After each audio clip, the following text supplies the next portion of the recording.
I can see the stars align, dance around the moon every night. And now my eyes are open wide, and the sky has never looked so bright. And I don't need to see the road to believe,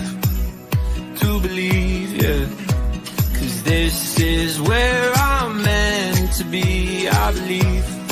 And I feel the magic everywhere. It's all around us, it's in the air. And I see the magic we can share. So much wonder everywhere. And I feel the magic, can you imagine? And I feel the magic, can you imagine? And I feel the magic, it's all around us. And I feel the magic, it's all around us.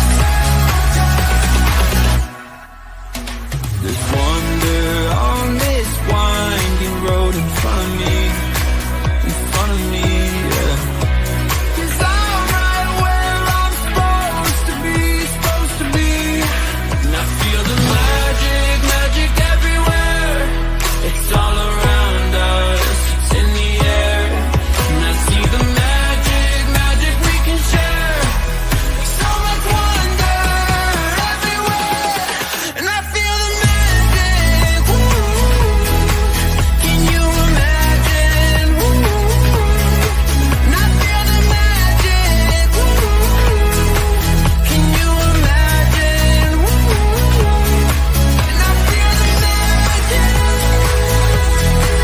it's all around us. And I feel the Oops, nearly got caught dancing. Good evening, everyone. How are you on this mighty fine Monday evening? Yes, there is magic all around us. There is all sorts of excitement all around us, but it really depends where your perspective is and where your level of consciousness is. I've invited Archangel Gabriel to join us this evening. So if you are new to Soul and Beyond, I'm Gwenda, your facilitator, angel communicator, divine channel, healer. Some say, oh no, I don't heal anybody. Well, we could have a good debate about that. Absolutely, you have the power to heal. But where your level of consciousness is will stand in the way of your ability to connect with your innate power to heal. Therefore, you need someone else who can facilitate that healing to bring it through for you. And that's what a healer does. So welcome newbies. Lovely to have you here. Welcome to my usual wonderful family of Soul and Beyond. Good evening, Jackie, Tanya, Kelly and Ash, Jean, Michelle, Lisa and Karen. It's fabulous to be here with you again. And I hope that little tune does actually make you want to have a little bit of a groove and foot tapping, and maybe if you're having dinner, you put your knife and fork down and just swing into it a little bit. So when I was preparing for you this evening, there was so much that was tracking around. So that's why I asked Archangel Gabriel to step in and have some words. And I'll say that really about the healer, that was certainly some of the guidance from Archangel Gabriel. It wouldn't only be Gabriel that would share that kind of explanation, if you like, about healing. Before I go into depth on that, the want tonight is to be able to bring a greater expansion on your awareness of consciousness. Now, Levels of consciousness is actually one of the modules in the School of Wesh, which is wisdom, enlightenment, self-healing, self-actualization, self-realization. And it is how you learn to live a soul-inspired and soul-led life. But levels of consciousness, well, your level of consciousness plays a very big part in one, your ability to self-heal, your ability to manifest, your ability to find peace, to live with clarity, to feel the earnest and the incredibleness of your soul. As a nurse, and for I know Jackie was also a nurse, we were taught levels of consciousness so that we could report where you were at after you had had an operation. And obviously you can be in a coma, so therefore you're not conscious at all, but your soul is either in-house or not. So your soul has gone to the higher planes of consciousness.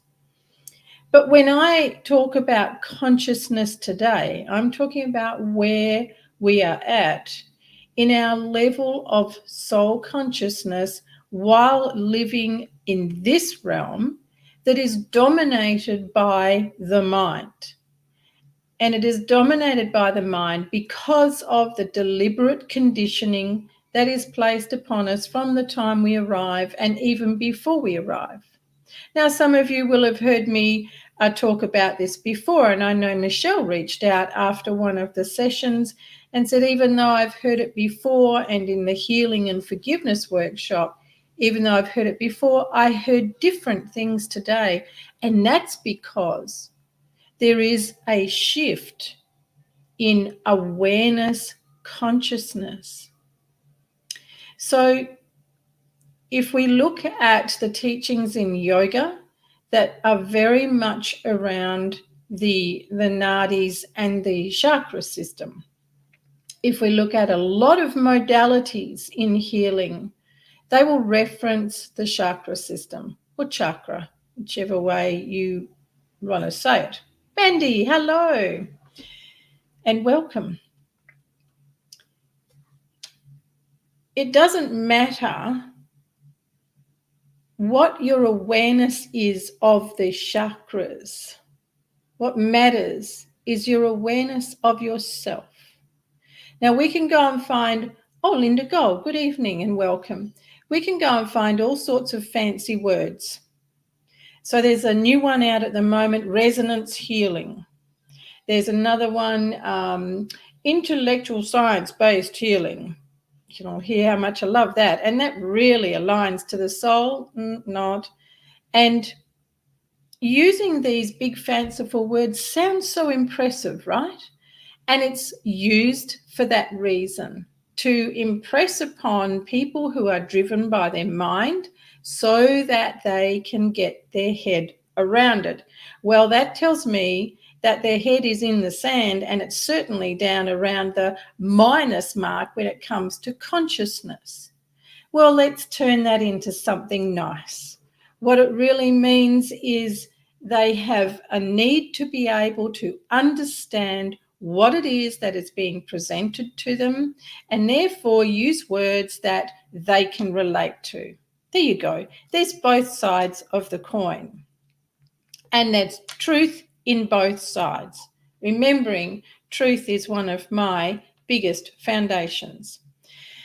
So levels of consciousness, when I began reading for people, channeling their guidance for them, being the channel for Archangel Gabriel, and then as the years have gone by, different archangels have come in, and of course the presence and miraculous presence of Lord Jesus Christ.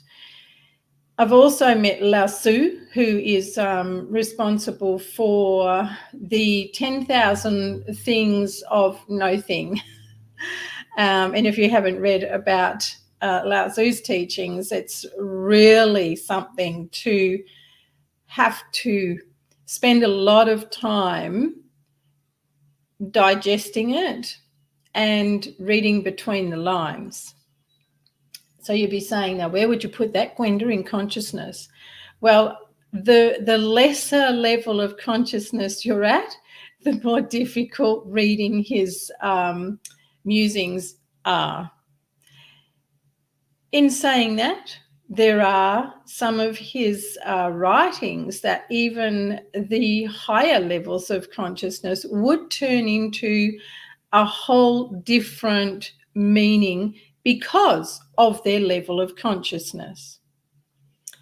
What goes hand in hand? Oh, Liana, hi, welcome. That's okay, love, you're here. What goes hand in hand with being able to get a grasp on your consciousness is the words you use. So somebody put a comment on a post on the H.E.A.L with Gwenda Facebook page, and they used a word in their comment that is definitely not aligned with those who are soul aware and who live in a higher level of consciousness. Now that shifts energy. And when it is of a lesser level of consciousness and awareness, then it drags that particular space down. Why is it so important about your words? Well, if you get a tuning fork, a crystal glass, a sound bowl, or you go and put your hand on your voice box, you can feel the vibrations. If you get a tuning fork, a crystal glass, a sound bowl, and put water in them and tap it, you will see the vibrations. So the vibrations become sound.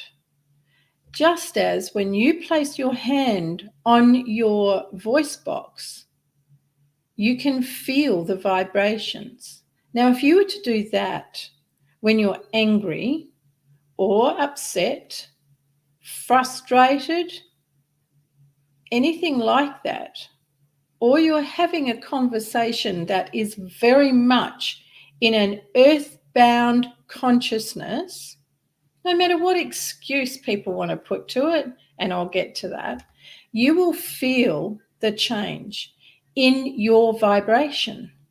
And this is actually a great place to start discovering your vibration, because your vibration, wherever your level of consciousness is, goes out into a room before you get in there. Same as when you're out shopping, you're walking around among everybody else's vibration and maybe picking up on that. And that's why your mood changes by the time you've finished shopping, be it for the better or the lesser. So starting to investigate your vibration, your frequency, is number one when you want to hear the guidance from your soul, when you want to tap in to your incredible innate ability to be your own healer. It is also very, very essential if you want to connect with your higher self, angels, guides. Because if your vibration is earthbound and therefore down low in consciousness, you are rooted into your first chakra, all about feeling safe, feeling secure, needing security in your life, not being grounded, then you're going to find it very difficult to hear the guidance from your soul, the guidance from your angels, and to be able to communicate with them. Making sense so far? Oh, good, Lisa. And what have you found from that? Yes, humming and omming makes a big difference to your energy, but the words you use, the conversations you have make the bigger difference. So the word that was used in my from the person that commented on my post is a word that I simply will not entertain, because I will not entertain being in the murkiness and the muddiness of this world, particularly the nonsense of the last 3 years. Now, some of you who know me personally know what my thoughts are on that particular situation, orchestrated situation. So at this stage, because I'm using this example, I'm going to expand on it.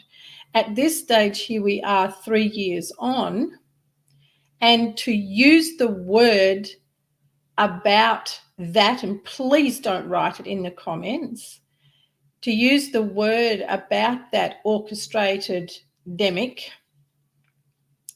shifts the vibration of the person who wrote it, and it shifts the vibration of the people who read it.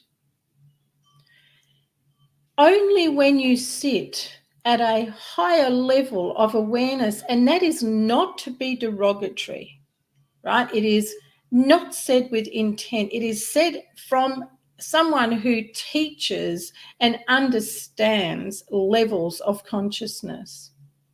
And if we want to be in the mamby-pamby world and feel like we need to be all wrapped up in cotton wool and protected, then you're in the wrong space with me. I don't do that, and most people know that. There's no point, because at some point you're going to have to unravel and come out into the world. And when you do, it's a big shock. So good on you, Jackie.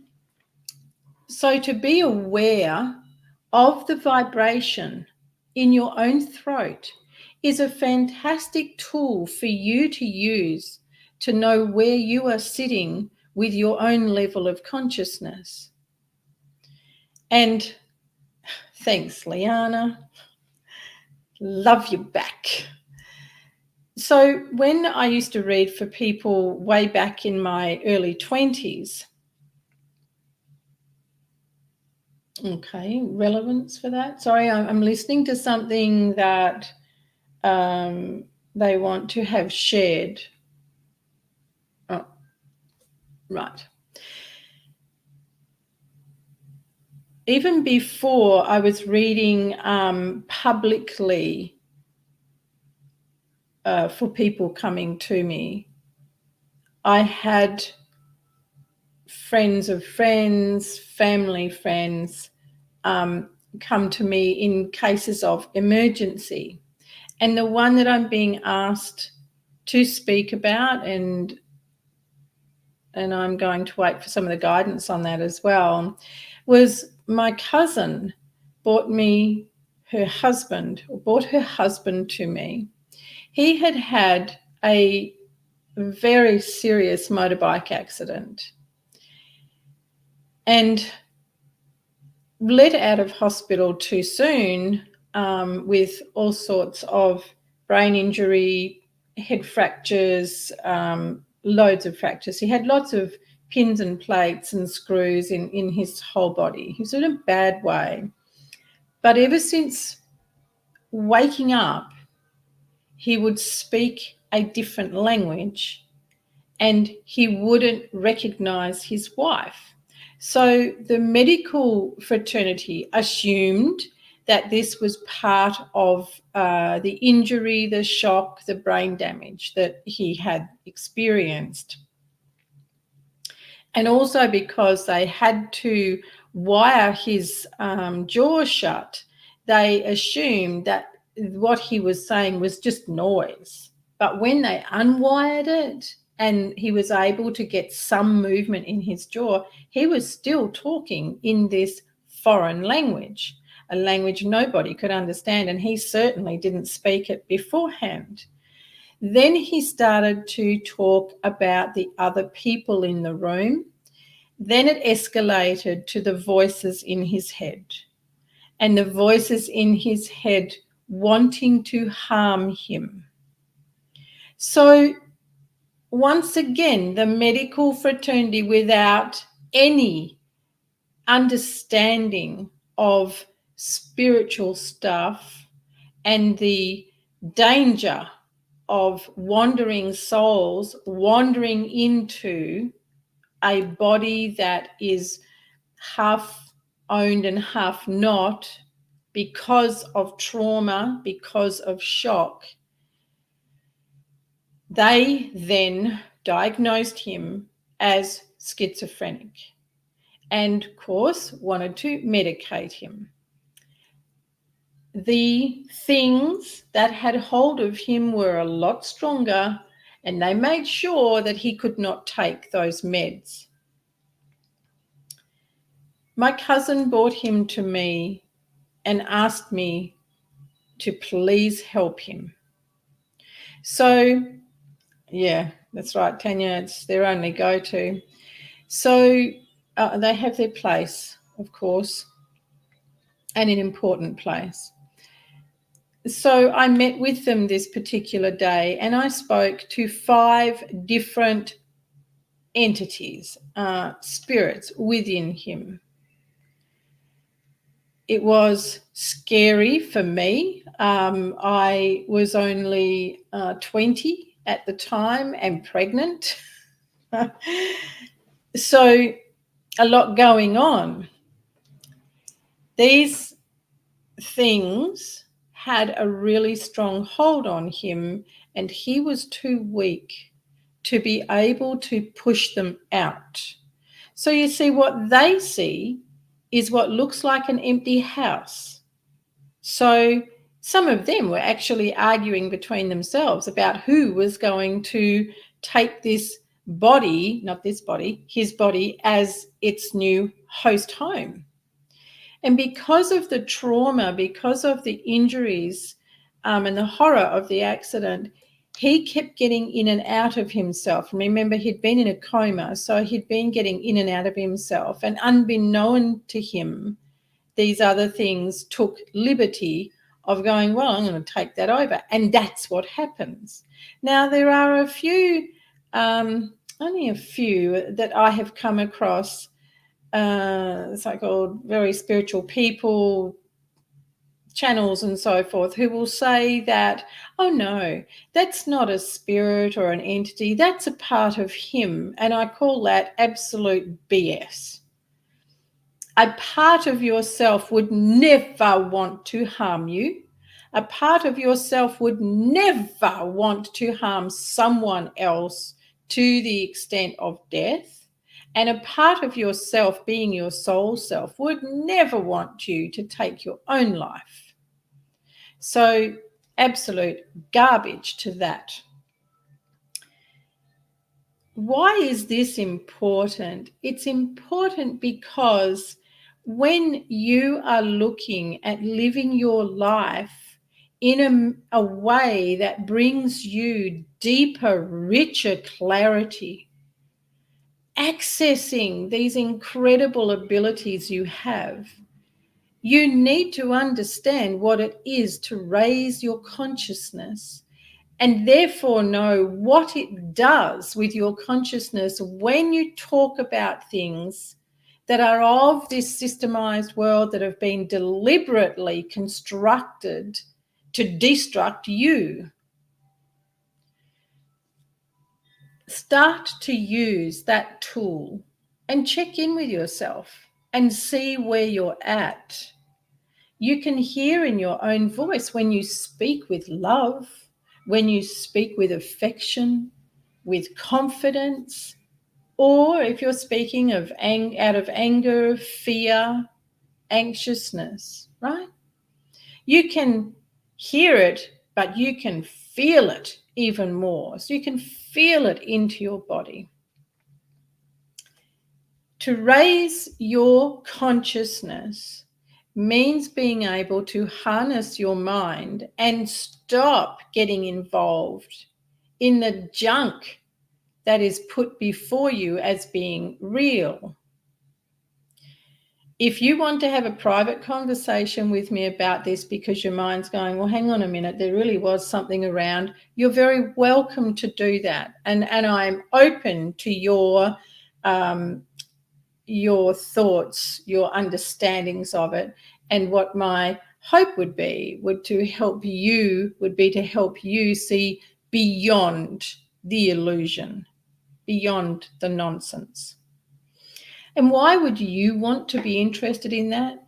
Because surely to goodness, you want to live in a level of consciousness that brings you an enriched and free life, that brings you to a place to be able to really know who you are. You know, I wrote a blog about, if you're on my email list from the website, you will have got it, but I wrote about the insights from a recent incident that brought brain injury to me. And one of the things that was very confronting was no longer knowing myself to be the woman that I have been believing myself to be. And that was a void. That was a very strange time along that healing path. And what I'm going to say to you is, because of the level of consciousness and contact that I have, I was able to observe that and observe everything that came into my body as a vibration, a feeling, and an emptiness. So initially, it was really confronting. And a couple of days took my breath away. But then having that faith and that alignment gave me the ability to become the observer. And from that, I wanted to know more. I wanted to understand more about that. So when you are going through a time in your life, be it, one day, 1 week, 1 month, 1 year, and you want to shift your vibration, your frequency during that time, then snap out of the headspace and go direct to your soul. Learn to be the observer and ask the questions. Ask, help me here. Help me see what this is. And then be patient in waiting for the answer.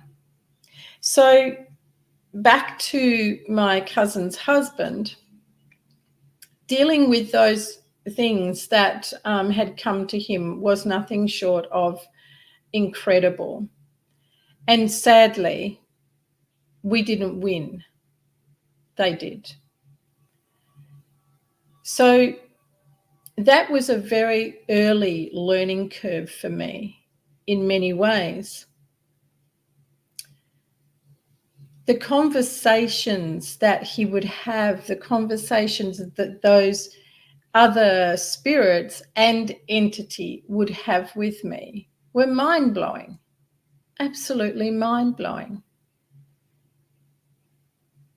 The outcome, whilst being very, very sad, was really him as the victor in this, because they didn't win. He removed the opportunity for them to take over, and given that they were having their own little in-house war about who was going to own the body, he took it all away from them.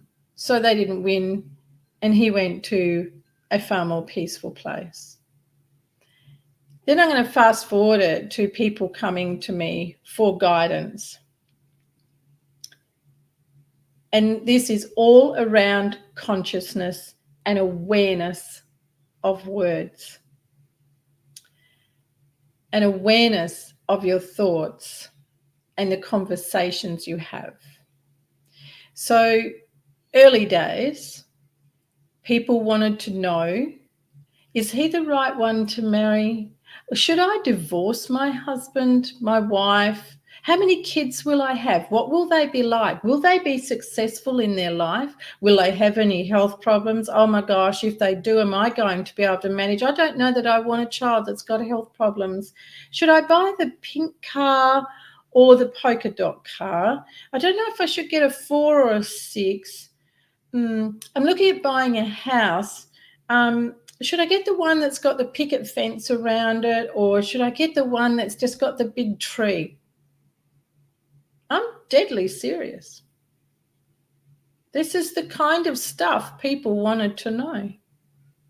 And then as time went along and my work shifted, the resonancy and intensity of my work shifted. It was incredible to see the difference in what people wanted to know. But what didn't change, and still hasn't, is people turn up for mainly guidance and they've already decided what the answer is to what they want to know. And guess what? It's never aligned to what they've decided, because what they've decided has come from their earth mind, from the mind that is caught in this construct, the mind that wants to know, should I leave him? Should I stay? Should I wear red shoes to the interview? Should I buy that house? That mind. So they've already used that mind to determine their answers. And of course, when they don't get that answer, they're not happy. That's not what I wanted to hear. And what do I say? Oh, well. All of this is clear examples of levels of consciousness. The more that you are in the construct of this world and stuck in the thinking of the earth mind, the more Indian philosophy yogis would tell you you're stuck in your first chakra, can't go anywhere else. But the thing is, if you're stuck in your first, it's going to ricochet off to all the others, because no part of you operates separately. No part of you is independent of any other part of yourself.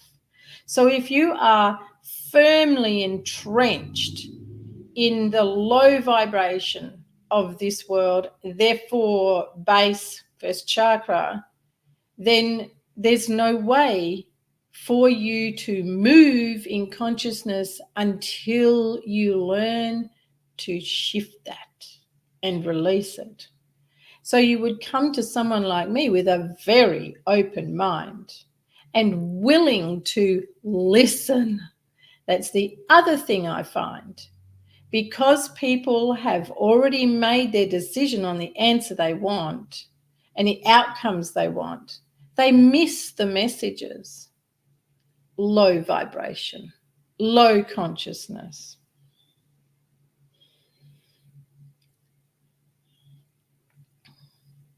Typically, Lisa, yes.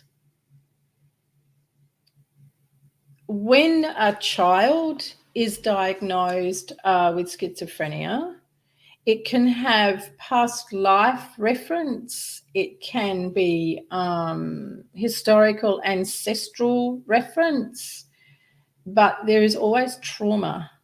There is always something that has caused the soul to not be in-house in the physical body in its entirety, well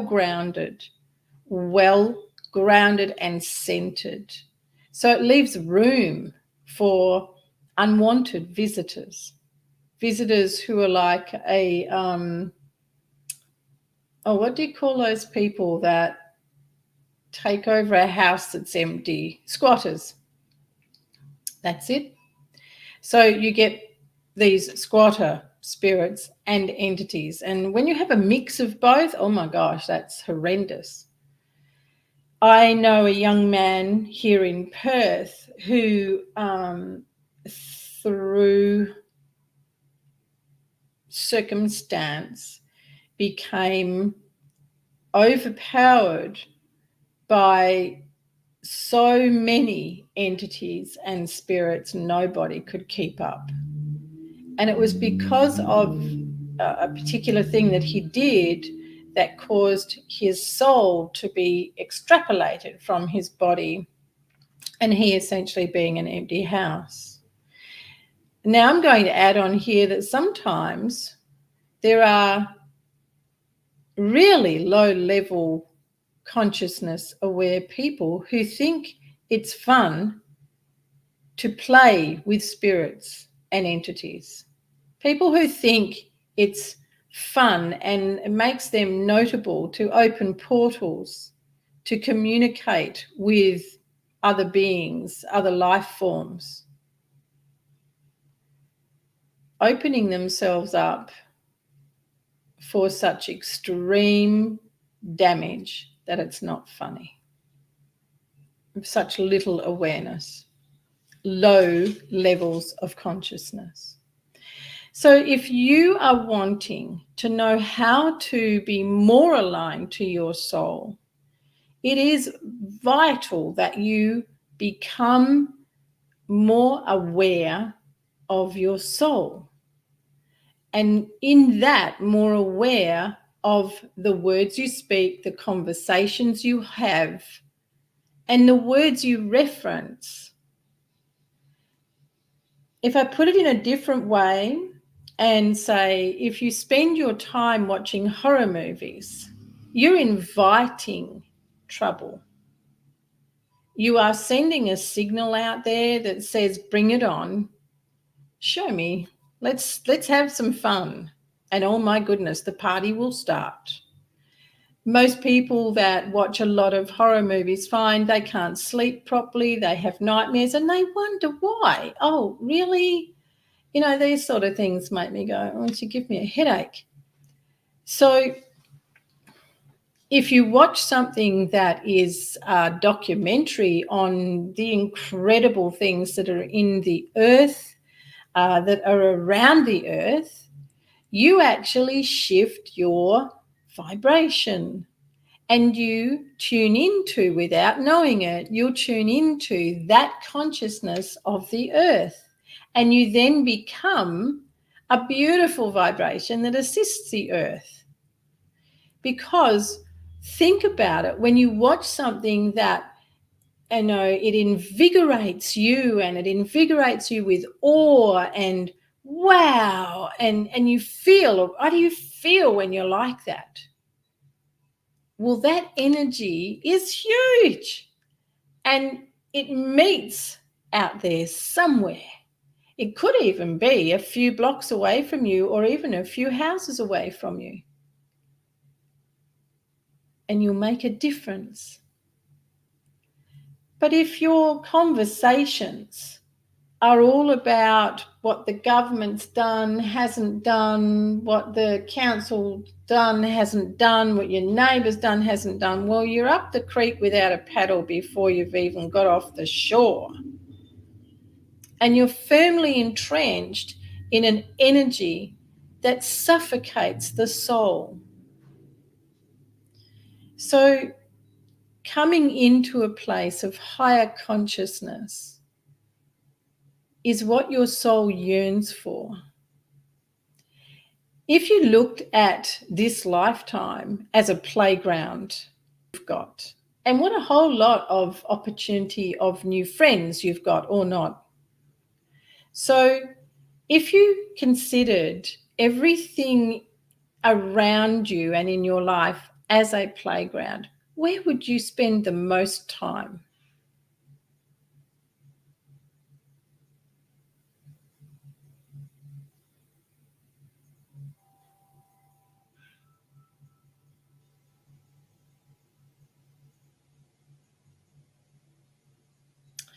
Oh, that is, yes, Lisa.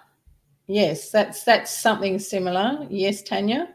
Karen, Matt, can everyone see Karen's comment here, because she's gone back to about these things getting in and out of the body.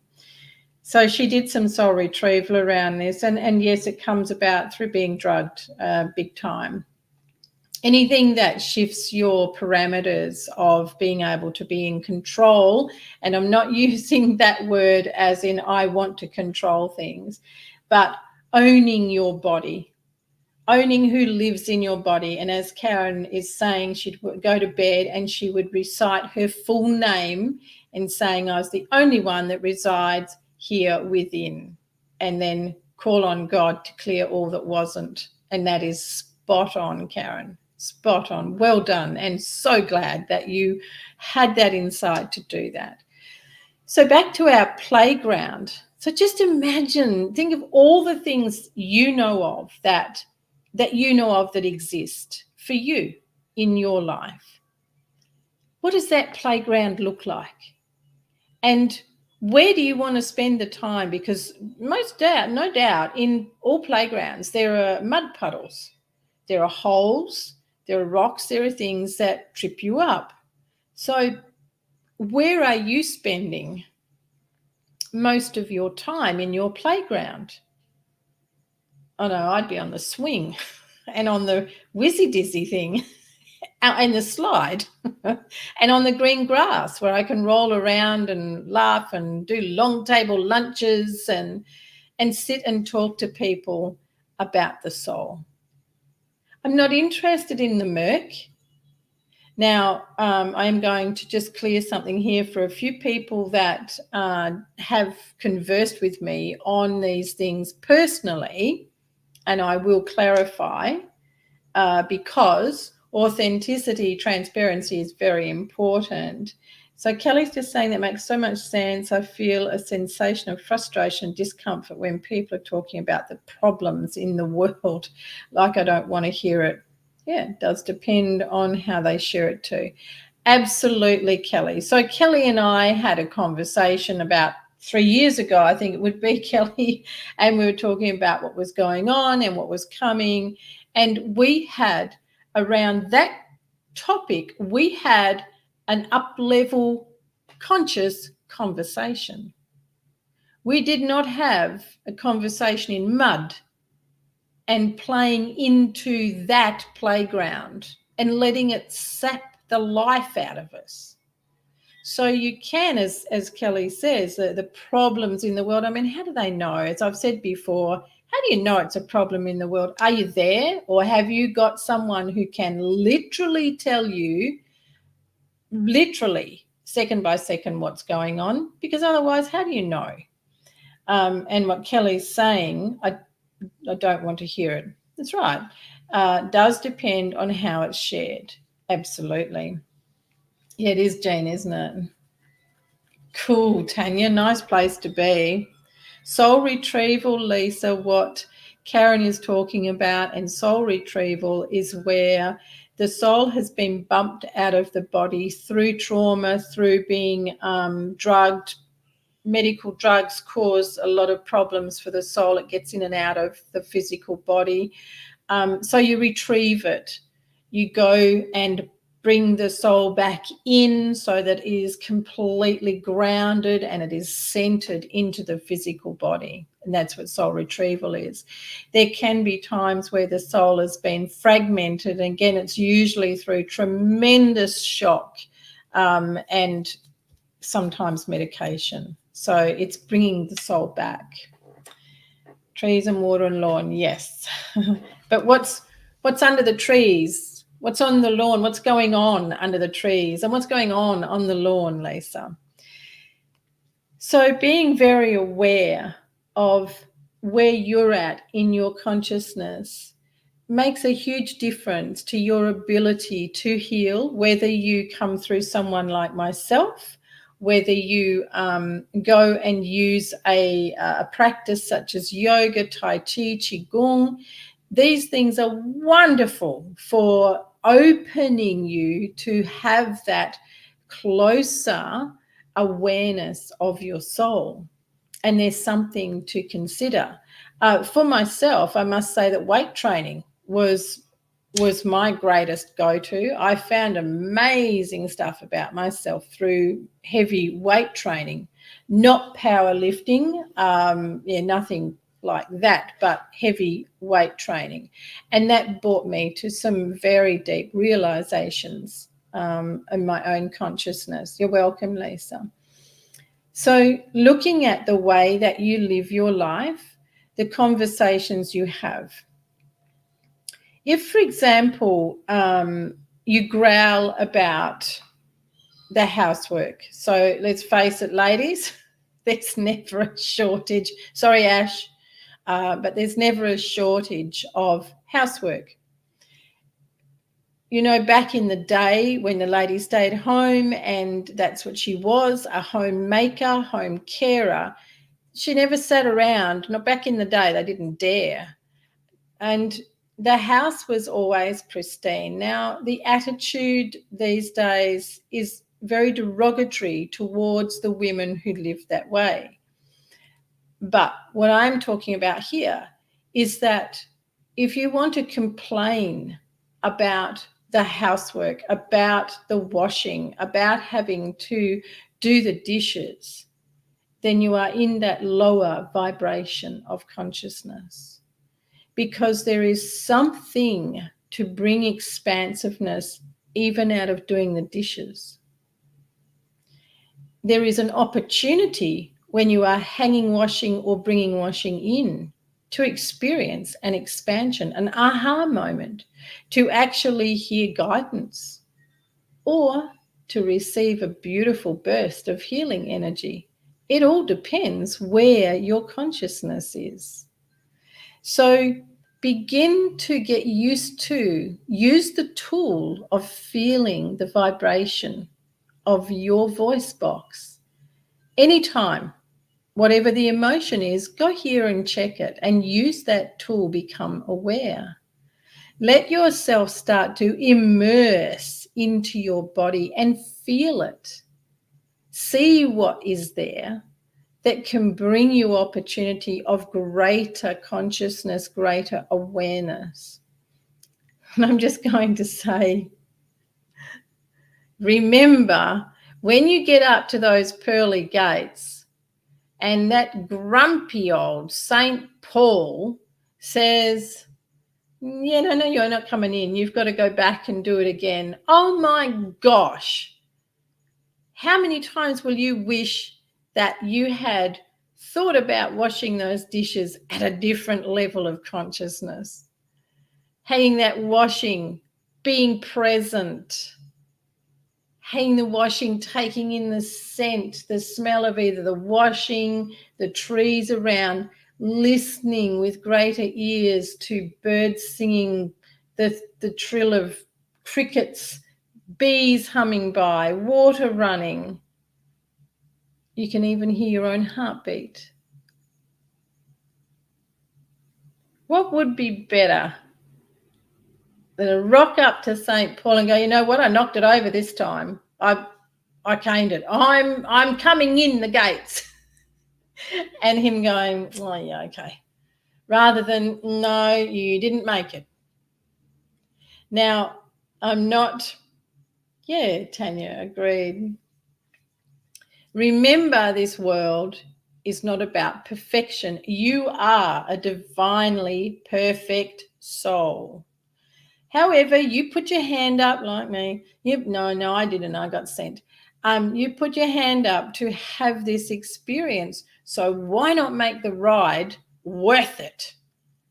Instead of getting up there to grumpy pants and finding, well, I didn't do so well, I've got to come back. Discovering yourself, finding the magic in the mundane. Yes, Karen. And it really isn't mundane. There is something to explore in all of those chores. So being able to experience you as a whole new you each day, can you do it? It's not easy. You have to be present. You have to be aware of your habits and your patterns and your go-tos when things don't go right. But that's the fun. That's the joy of it all. Have you got any questions you would like to ask?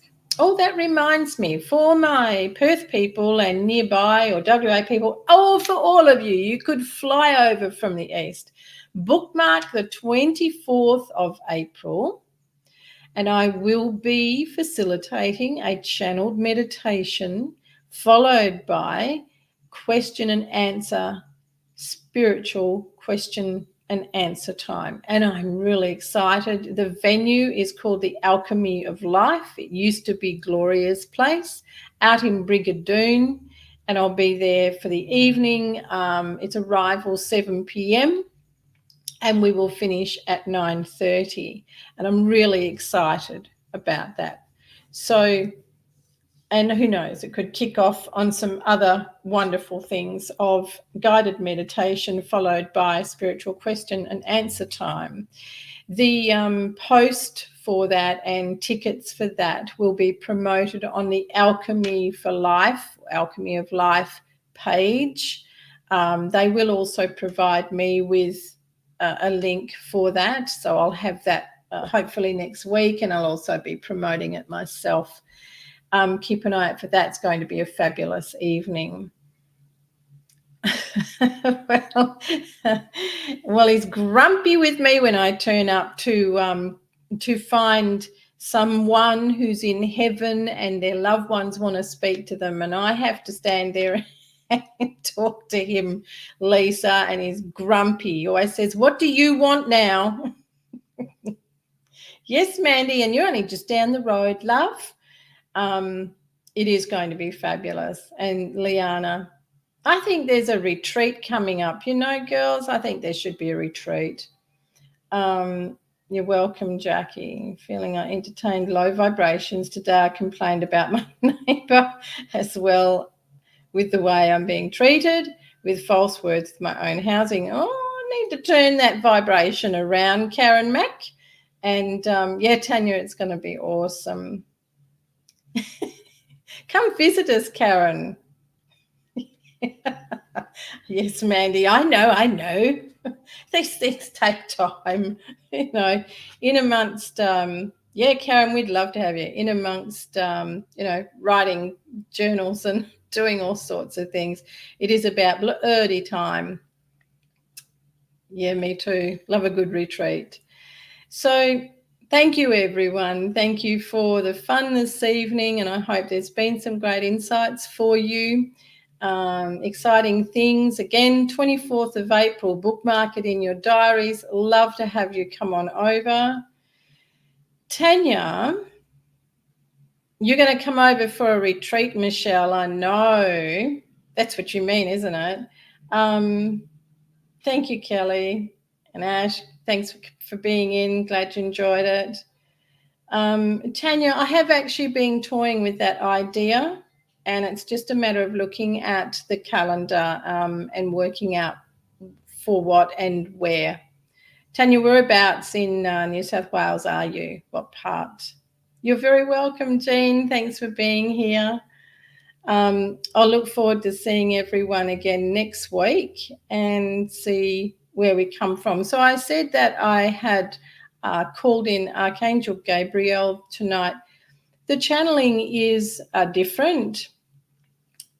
Blue Mountains, oh, very nice. Nice places for a retreat in the Blue Mountains, Tanya. And the channeling is different, but the words and the topic, especially when they're very powerful, that's where it comes from. So I can't take credit for all of it, just some of it, and being here. And much love to you all. Okay, cool. And I'll look forward to seeing you all next week. Take good care of yourselves and lift those vibrations. No, I think you're all pretty close together. Hey, Karen Mack. We'll get that sorted. Ciao.